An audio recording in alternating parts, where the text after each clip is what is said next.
Okay. Well, hello and good afternoon. Welcome to this webinar of the Ontario Network of CAPC CPNP projects. My name is Sydney Bell. I'm the program lead, and I'm delighted to be here with you this afternoon and to offer this webinar to our network members across the province. Today our topic is medicine wheel programming, and it is presented by Delores McKay of the Parry Sound Friendship Centre. Before I introduce Delores a little further, I would like for us to take a moment to pause and offer acknowledgement, a land acknowledgement in gratitude to the First Peoples of the territories where we work and serve, and other Indigenous peoples for sharing this land in order of us to do the work that we do for families and communities. So with that, I'm just really thrilled to introduce Delores to you. I had the opportunity of chatting with her last week and hearing some of the things that she's going to share with us, and I'm really excited. Forgive me, Delores, if I mispronounce anything, and certainly let us know the correct pronunciation. But Delores tells us that her Anishinabai name is Shingwakoose. That's pretty good. Little Pine, and Delores is a keeper of ancient traditional seeds that are thousands of years old. Her teachings originated from her grandfather and grandmother. She is first degree with the Three Fires Midewiwin Society. Mm-hmm. Prior to being employed by the Parry Sound Friendship Centre, where she's the executive director, Delores worked for an Indigenous Healing Lodge. In the Western world, she comes from a background of many years working in management, administrative, and social work positions. During her employment with the Parry Sound Friendship Centre, she had a vision as to how to utilize the medicine wheel in their annual programming. So she incorporated that about 3 years ago and has really thought it has worked well. So she is sharing that with us this afternoon. So I think that's enough of me talking. I think with that, I'd like to hand it over to you, Delores, and whatever else you'd like to say in terms of introduction. We're just delighted to have you here. And I will go off camera, but as you know, I'm here for you. If you need me, you just call and I will be here, okay? Okay, Sydney, thanks so much. Thank you. Yes, so good afternoon, everyone, and I'm just honored and pleased to be able to provide this webinar, and I also want to acknowledge my staff who really, help pull this way of program planning together, and based on the medicine wheel. So throughout this, the different frames that I'll be providing for you, I will, be explaining a little bit at the beginning about the medicine wheel and what it's about. So other than that, I just want to share with you that I did a smudge just a few minutes ago. So the smudge is for all of you that are on with us here today. And I just want to say thank you very much, and Miigwech. So I guess we'll move into now some of the PowerPoint, and I'll start taking you through that. Okay.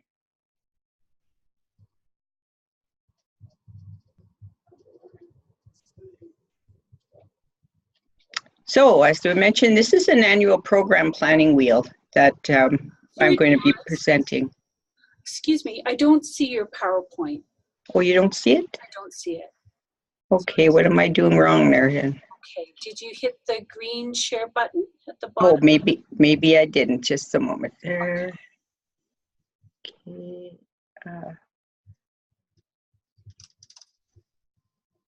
Oh, okay, that's what I didn't hit.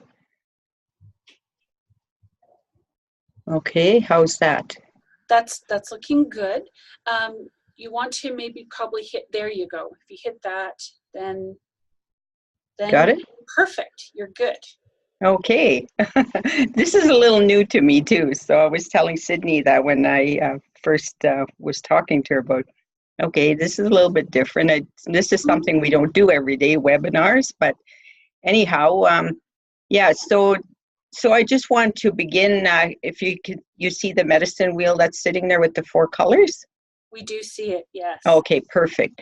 So basically, just to give you a little bit of a teaching on this medicine wheel, and I think that's very important when you're integrating your annual program plan based on the medicine wheel, that there's many, many medicine wheels that, that are used in many different ways.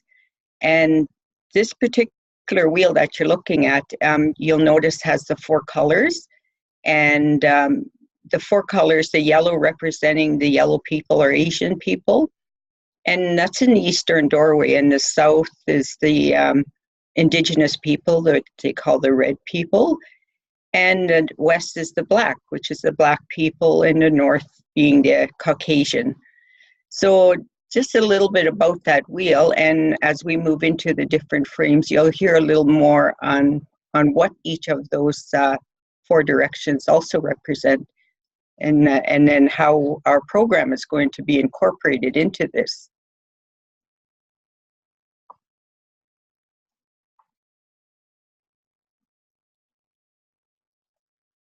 So, the benefits of program planning. It provides an outline of events and activities that participants or members follow to reach the goals of the organization. So, that's pretty straightforward there on what these benefits are. And it also provides an opportunity to know your members and community. And I think that's really important that you have that connection with your members in the community, because they're the ones that are going to be participating in your program. And it also creates a sense of belonging as well to those members that attend to your programming. And it also provides support for each other, and an opportunity to learn new skills or teaching. So today, this is what I'm hoping that, what I can share with you will help you in the work that you do. I mean, it may not be similar to the work, but that it can be utilized and adjusted to fit your organization. And it's also, the benefit is also sharing of our gifts and talents. So I'm just happy today that, from our organization, that we can share those gifts and talents with each of you here across Ontario. And it also provides an opportunity to get to know one another as well. And it provides a time of laughter, healing, and socializing, which is really, really important. So in the other area of importance when you're doing your annual programming is defining the goals and trends and demographics and barriers. So what do you want to achieve in your program? We have to think about that, as program managers or coordinators. And then what are the needs in your community? That's something else you want to know. We know here, I'm located in Parry Sound, so and our team also looks at those areas and seeing what do we need in this community here of Parry Sound, or what are the needs? And what is the mission and vision statement of the organization, which is very, very important. And I will also let you know exactly what we mean by the mission and vision. And I was just talking with Andrea, who's online as well, who is in the office here. She's a MyCAPC worker. And, we talked about, visiting that mission and vision. Sometimes that vision or mission statement could be outdated, So that's something to think about as well when you're working on developing your annual plan. Are there similar programs in your community? Is there other organizations that might be doing the same type of programming as you're doing? Is another thing you want to check for. and what other internal program can be of support. And with that one, what we've done in the last few years is that the team gets together, and we're running here at Parry Sound 8 programs. So when they begin to do their program planning, they start to identify what program they're going to do and who's going to work together to complete this program that's been identified. So internally, you want to look at your own internal organization to see who would fit into supporting your program or working with you on it. And who is your target participants is the other thing, because are you going to be doing programs for the elders, or is it more geared for the youth or the children? And it just, so that's what I mean by targeting your participants. And are you meeting the needs of your community? So there's a way, I know we've had some discussions here, about, talking about like, how can we identify that? How can we meet the needs of our community? And it's usually done, if you have a survey, that's one means of doing it. Sometimes it's just communicating with your participants or clients as well. And what are some possible barriers that may prevent clients from participating in your program? And I know for us here, it's transportation, and I'm sure it's transportation across the board for a lot of the other organizations, because I sit on other committees and boards, and this is kind of what we're hearing right across the board is transportation is a big barrier.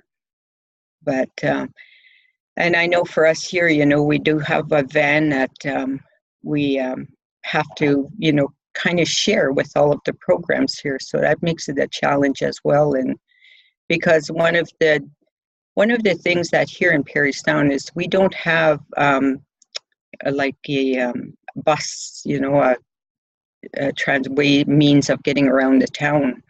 No, not like a little bigger town that has bus service. So we don't have that here.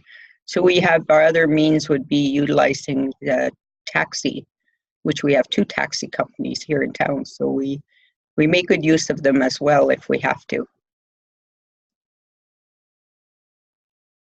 So as I mentioned earlier about revisiting your organizational vision and mission statement. So a vision statement, this is a statement about what your organization hopes to become. And it spells it out pretty clear, because I just, while I was putting this together, it gave me that opportunity to go refresh myself on our vision statement as well. So yeah, so this statement is about the organization, what does this organization hopes to become. And then an annual program planning plays a huge part in getting the organization closer to its vision. So, and usually the vision statement, with us, it's set and written up by the board and the members, because we have a membership as well, because we're not for profit. So, and then the other area, part of this organizational values is the mission or goal statement, which is usually a short, specific statement of what your organization actually does. So, and if you have mission and vision statement, I ask you to go revisit those, because it'll tell you something about your organization. So, but as we move in now and giving you a little bit of information on, the understanding of the wheel, I'd like to move on to this now. So with Parry Sound Friendship Centre, a couple of years ago, we decided that we were going to, incorporate this way of annual planning. So, but I thought, at first, before we can even begin that, I think we need to have the basics of the understanding of what the wheel is about. And so that wheel that I showed you at the beginning that had the yellow, red, black, and white, well, each of those doorways also have a meaning. So in the east, which is the yellow that you saw, that's the doorway, the eastern doorway. And the south, the red, was the southern doorway. The black, the west, is the west doorway, and the white being the north doorway. And then also in these doorways is depending if you're utilizing this, you could utilize this, like she mentioned, I worked for a healing lodge. So we utilize this wheel also in utilizing in healing. So like I said, it has its many uses. And then the southern doorway is the emotional doorway. And they call this one the heart doorway as well. And I guess part of it is that a lot of people don't want to squeeze their heart, or go in that southern doorway. And then the west is the mental doorway, and the north is the physical doorway, which is the white or Caucasian in that color. And then again, we look at the 4 sacred laws that were given, and that eastern doorway being the kindness, the south being honesty, the west being sharing, and the north being strength. And then in the east again is that new life, because they say that's the doorway we originated from, is there. And it's the doorway that infants is, we're birthed into this physical realm through that water, and this were the little ones, so we were infants at one time. And then the south is the youth, the north being the adult, and the west is the adult, the north being the elders. So this is kind of a little bit of understanding that wheel. And as we move on, you're going to see how the programs are incorporated into different quadrants that kind of fit into the explanation of each of those doorways. So, and I always like to put that fire, that's a center, that fire within. And I always say each and every one of us carries our own medicine wheels, and it's that middle is that fire.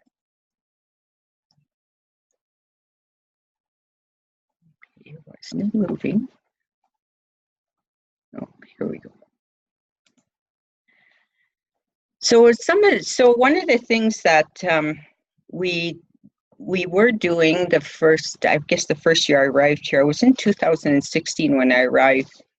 So we came together as a team, and we're nearing the end of the quarter and starting just about ready to start a new quarter. So we came together and decided, how we could best begin to plan. So we started brainstorming, and we came up, okay, we want to hear from every program that was here. We had, like I said, we have 8 programs. So each of the staff came to the meeting with some of their program lists that they wanted to achieve for the whole year. So I'm just going to share with you what some of their input into this was. So some of the things that they mentioned was welcome and baby celebration bundle. And if you see the little brackets, I kind of gave some examples that they came to that decision as a group that this would sit on that eastern doorway, because it's that new life, and where it's the infant. So they said, well, we're going to do the welcome baby celebration in that doorway.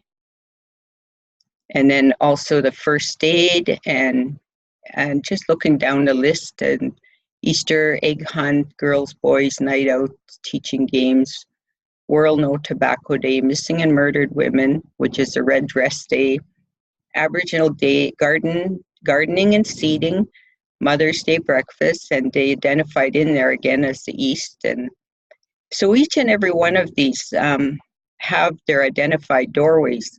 And then up here, the harvest garden and teachings. So all of those 4 doorways also have the medicine of tobacco sits in the East. And this is where then we would have the teaching on that tobacco in that eastern doorway. And the cedar, which is in the southern doorway, sage, which sits in the west, and sweetgrass in the north.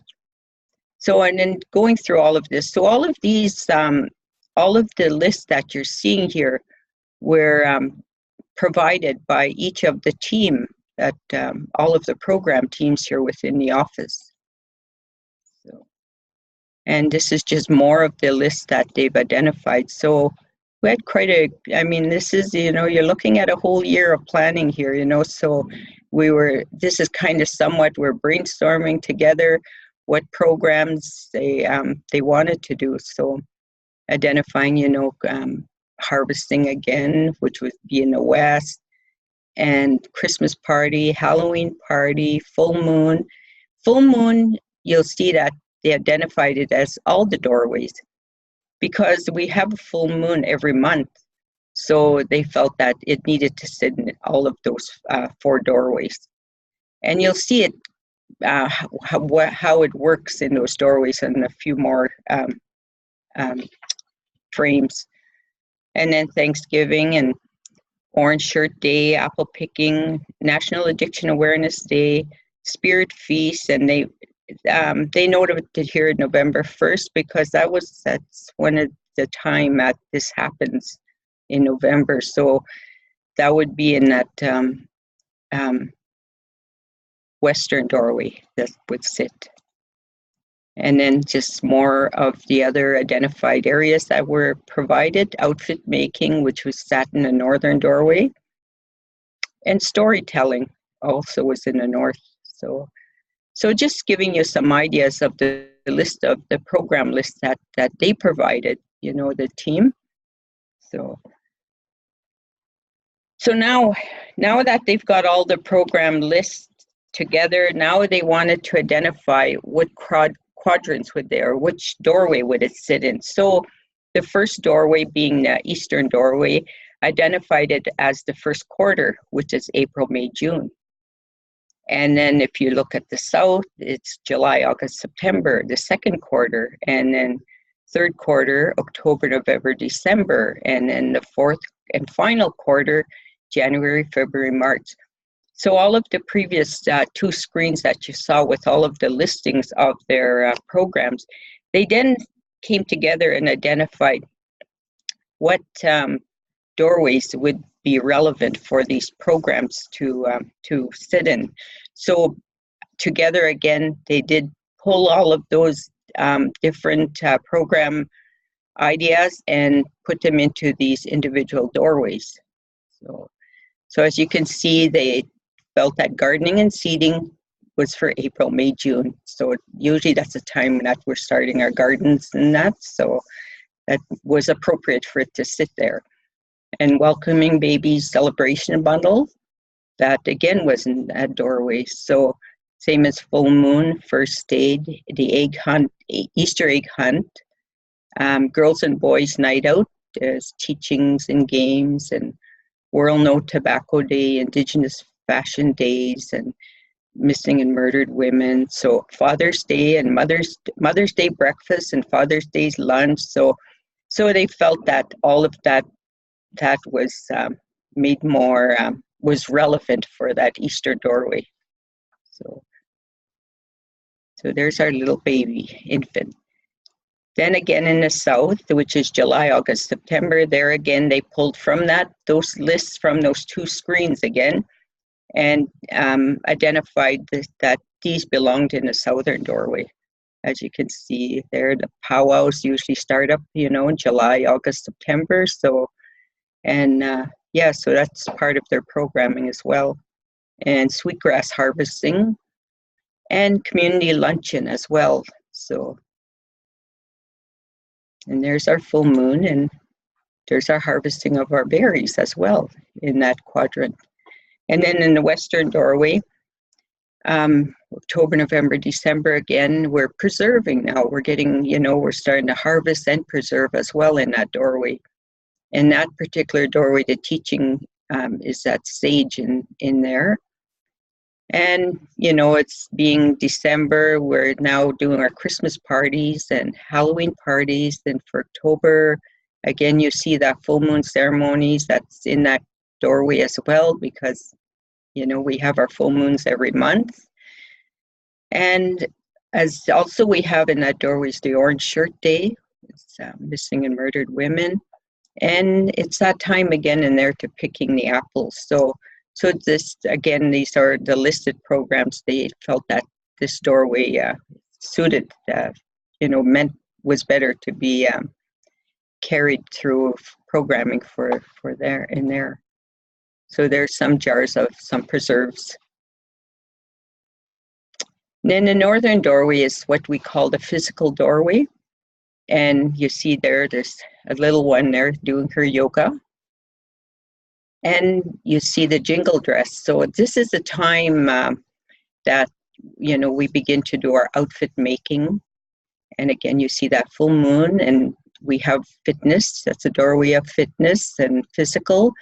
And we do our World Prayer Day and World Water Day in this doorway. And this is a time too, it's a downtime of storytelling as well. Because usually by then, we're things aren't, we're getting ready now for new growth as well, for the spring is here and the snow is melting and all of that beautiful medicines are getting ready to show themselves again. So, and it's also a time of Valentine's Day as well. And again, we have a potluck in that time, during that time as well. So, yeah, so you see how they've came and decided which areas that they were going to incorporate into each of these wheels. So one of the things as well at the end of each of those quarters, like June, when it comes towards the end of June, the team, actually every month, once this is all put together, every month the team comes together, what they call a networking meeting. We have a regular team meeting, and then we have a networking meeting. And the networking meeting is mostly all the program coordinators will get together, and they'll start. They'll come with their calendars, and they'll start working on the different programs, and who's going to work with who. And so I'm going to share with you also a template that helps in this area as well. So what they're doing here is they're doing their quarterly planning.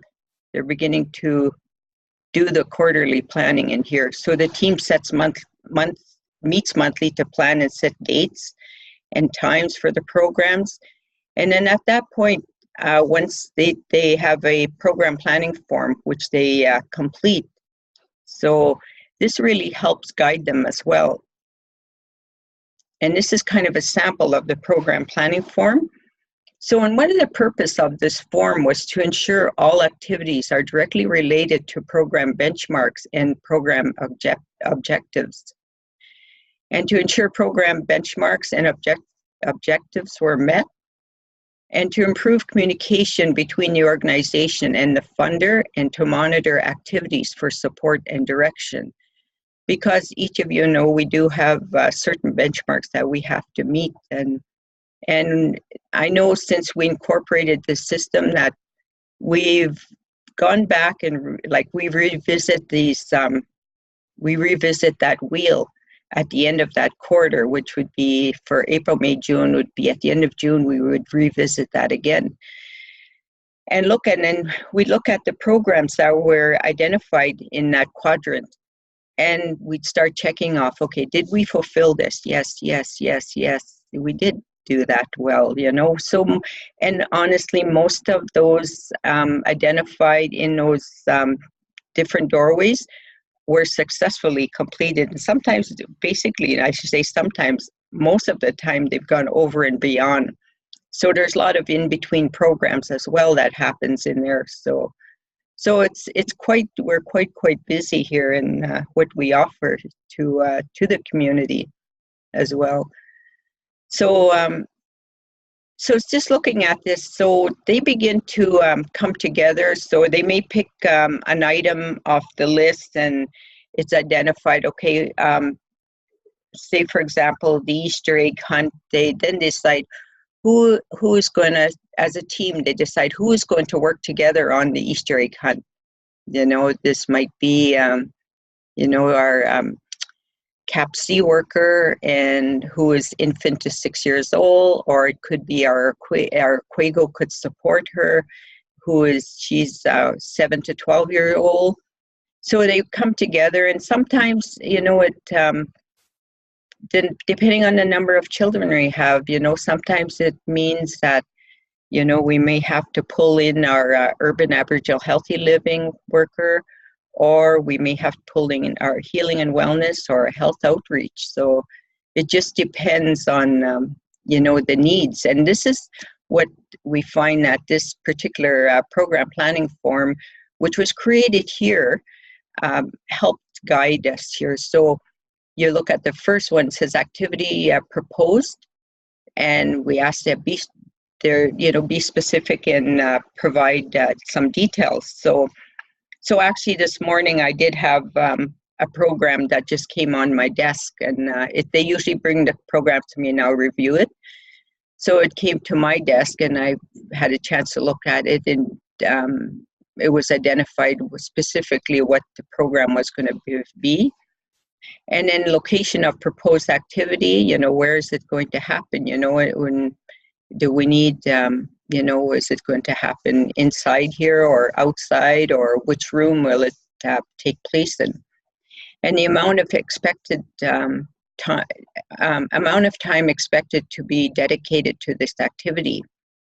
You know, number one, time required for initial startup, or time expected to continue this per week once it is set up. So sometimes it just may be a day program, but sometimes it may be an ongoing program for a month or 6 weeks, you know, 4 to 6 weeks, just depends on what particularly that program is about.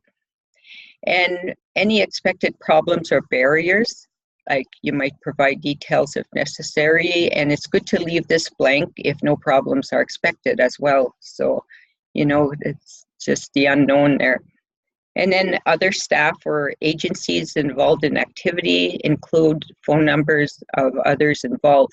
So one of the things that we've really incorporated in the last year is that we have been doing quite a few partnerships now with other organizations here, because there is other organizations that are providing quite similar programming. So we've been able to partner with them, and so that's part of where something like that would be entered as well. So then again, and the last part of it is, how does this activity address the benchmarks that's set out by the funders? So you all know that there are certain benchmarks that we have to meet by our funders, which is very important. So this helps identify the activity, and you know, and how is it going to address that. And how will you record the information to verify it is meeting those benchmarks? So just giving you some ideas, taking attendance. I know here, each of our programs, we incorporated an attendance sheet. So if there's a certain program that's taking place, there's attendance sheets that go to that program and they sign up on it. And this is really beneficial, I found, when it comes to their quarterly reporting, you know, that they have the numbers there as well that help when inputting their stats. So it makes their job a bit much more easier as well. So, and then, you know, and then in here as well, you can identify any other ideas that might work for your organization. And also the next one is, how does this activity address the objectives of the program set by the funder? Because there are certain criteria, you know, or objectives that the funder, you know, is requiring for your program. I know here that we do have, you know, certain objectives that we have to meet. So, but yeah, so this is where this activity would be addressed in there. And then how does this program meet or the needs of the clients? So, and I think that's really, really important here too, you know, that that we identify, are we meeting the needs of our clients or our participants that are attending to the programs, you know? And so, and then you wonder, you know, if we aren't, and then at this point we talk about, you know, what can we do, you know, and how can we meet the needs of the clients if we aren't? So this we usually do collectively as with all of the program coordinators here. And the next one is, how will you advertise this activity? And how will you recruit new clients for this program? So I just identified a couple of samples, you know, posts on Facebook. And I know that we have quite a large followers on our Facebook page. And also you have if you have a website as well, that's another means of providing advertisement.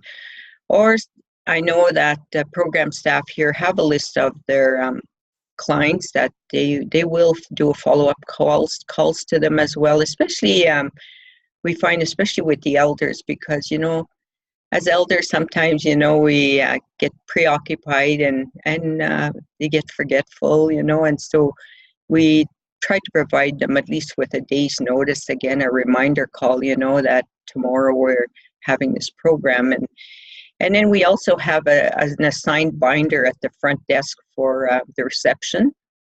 So as people call in and want to sign up for a program, that the binder is sitting up there with all the programs, and then their names are then put on to registered, you know, to if they're wanting to attend that particular program.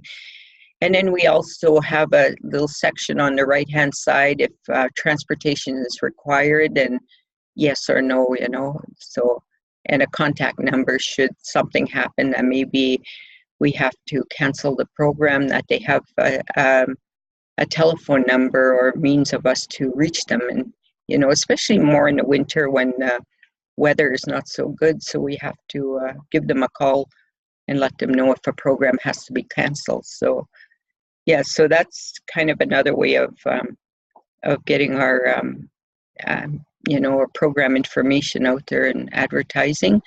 Or we also can send an email to our client contacts or flyers to different agencies and organizations as well.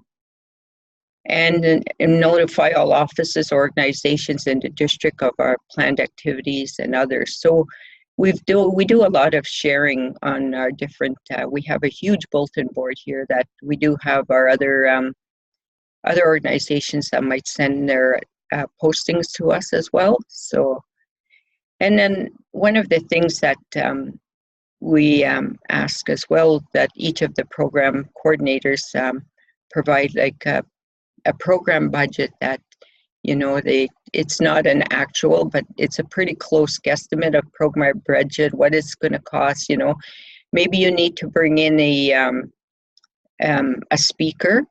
So then you include that in there, and that, you know, what your fee will be for the speaker, and you know, maybe you try to do a guesstimate on the food. And so this just kind of helps too when it comes to our in finance. It kind of gives them an idea too, you know, what your program budget is, and that we're ensuring that we're staying within the means of that budget as well. So this form is very, very useful, and I know, and then it also identifies who's going to work with who as well in this form. So, you know, if you may have 2 or 3 programs working together, or you might have 2 programs. So, and it also helps me as an ED to see, you know, which programs, who's working with who, and which programs are working together there. So yeah, so that's kind of a form that we developed here at the center, which definitely I'd be willing to share. We share that with you for sure. So, and at the very, you know, another most important thing is that program evaluation. So what program measures will you use to measure success of the program? So, and, you know, and sometimes I know our team here have individually, some of them have developed, you know, different program measures for their programming. or it could be a survey as well, you know, from that the clients would fill. But yeah, there's different ways and different forms or evaluation that you can have prepared, you know, for whatever particular program that you're putting on. So yeah, so basically, this is basically what we are doing now with our annual programming here at the Parry Sound Friendship Centre, and we found, you know, it's the last few years that's been really running smoothly, because it really helps us cover and make sure that we are meeting, if not, we are exceeding a lot of our program requirements here now. So yeah, Miigwech, and thank you. Thank you, Delores. Mm-hmm. I'm going to jump back up here with you and invite, if anybody has a question, you feel free to type it into the chat box, or unmute yourself if you'd like to ask a question. I think we would welcome that. And as you're thinking about your questions, Delores, so you mentioned that you're willing to share that working document with us, which is great, and I can send that out to everybody. Sure. And checking in that you're also willing to just share your slides with everybody, and that I can send that out as well. Definitely. Okay, thank you. So is there anybody right now who has a question for Delores?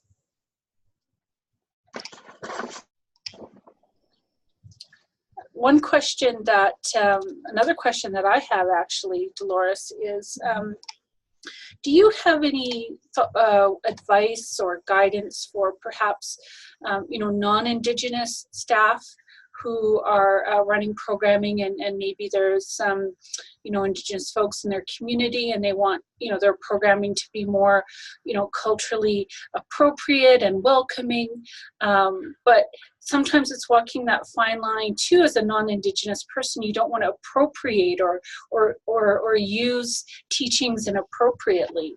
Do you have any thoughts or advice for folks? Yeah, well, one of the things I know, well, see, with us here at the Friendship Center, we're kind of in a really unique position, but I think that was work for non-Indigenous. We do have non-Indigenous staff as well here. Right. So one of the things that, give an example, say that one of our programs has a non-Indigenous staff, then this is where this particular program planning you can identify maybe someone that maybe the cultural worker, you know, can come in and work with you as well. Right. Or if you're in an organization that you are working with Indigenous people and you don't have anyone on staff, you know, sometimes there are people out there that would be more than willing to come and assist, you know, with you. So, but even reaching out, I know that we have, I believe, 43 friendship centers here in Ontario.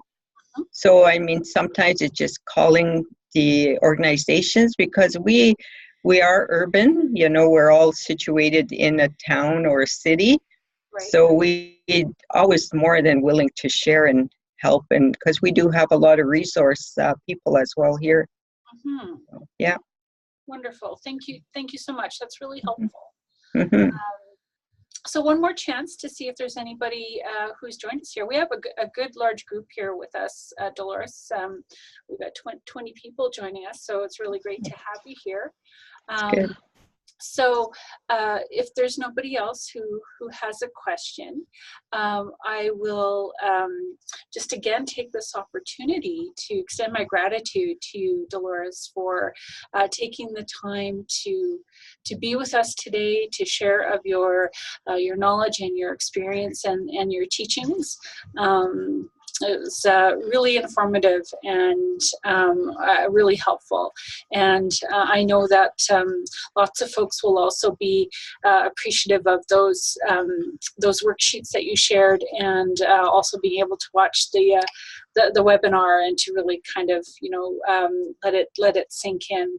Yes. So, so with that, I think I'm not hearing anybody pipe up with questions. So I'm sure people will also be open to just sending you an email. Your contact information will be included with the archive. So sure, folks can also reach out with you there. So, so thank you, Delores, and thank you to all the folks who have joined us today. It was great to see such a wonderful group, and you're getting some thank you notes in the chat box there, Delores, and I invite everybody to keep an eye out for announcements for upcoming webinars. We should have some new ones being announced coming up in the next few weeks. And so please just watch the newsletter, and we'll have information about that there. And with that, I want to say have a good afternoon, and especially to you, Delores. And thank you. I guess we will sign off, and we'll be in touch. Okay, thank you so much. Okay, thank you. Yeah. Take care. Thank you. Bye-bye. Bye-bye.